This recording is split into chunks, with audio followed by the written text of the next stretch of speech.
ìjọba cherish road ni ní sọ pé ẹgbọ́rí abẹ́ ìgbọ́rí ìjọba lè wó dúkìá tó lé ní trillion gbé lórí pé kí róòdù tí ò jù láti bí síbẹ̀ ní jáde lọ torí tó ń pè ní róòdù dáadáa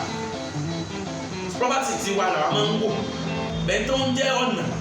níbi tí ọ̀nà lágbára díẹ̀ ní ọdún sọ fún yín ní kàkà wà ní èèmọ̀ máa sọ kí nìkan fún wa pé tí o bá kọ́ ilé àbí tó o bá ra ilẹ̀ pamọ́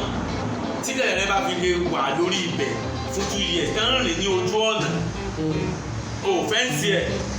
o tẹmakẹ́tì pé ẹ máa ń rìn mímọ́ o bí èso ọ̀nà tí wọ́n fi wá gbọ́kọ̀ rìn gbọ́kadà rìn tó fi wá dán fún àìmọye ọdún tí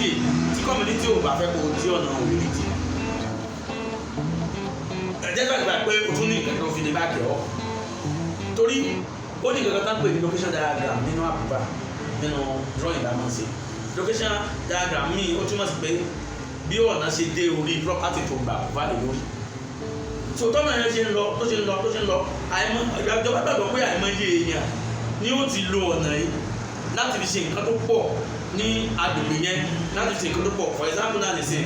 ọ̀nà kan wà níwájú ọ̀dọ̀ wà ní ìsìn kẹ́nìkan wá ní wọ́n fẹ́ dì ọ̀nà nísìn ó ti connect mọ́ àìmọye street àìmọye ọ̀nà tó pé tó máa fi lè dì ẹ̀ tí ó jẹ̀yà rẹ̀ ní àdúgbò yìí kì í sọ̀rọ̀ ní 6,000 so instead tí wọ́n wá di odi ìwọ ló yà padà fi lẹ́ńlẹ̀ torí ó yẹ kó o protect property ẹ̀ ibi tó bá ṣe fẹ́ǹsì ẹ sí àbí tó demarcate pé ní ìsọ̀nà sí àbí ó kó kí síbẹ̀ nígbà tó ti rà lọ́wọ́ sọ́mọ́ kó àbójúmọ́ ti ń rìn díẹ̀ díẹ̀ wọ́n ti ń rìn díẹ̀ ó gbé ibẹ̀ kọjá so mo ṣàlàyé lájẹ́ ká mọ agbára tí ọ̀nà ní pé ní ọ̀nà tó ní so ọ̀nà ṣe nǹkan tí èèyàn kankan lè di anyhow tó lẹ́tọ̀ wọn gba bí orí ilẹ̀ yẹn kọjá wọn sọ fún àmìyàn wọn pé wọn ti gba bí orí ilẹ̀ kọjá tó mọ̀ kéèsì róòdù dípa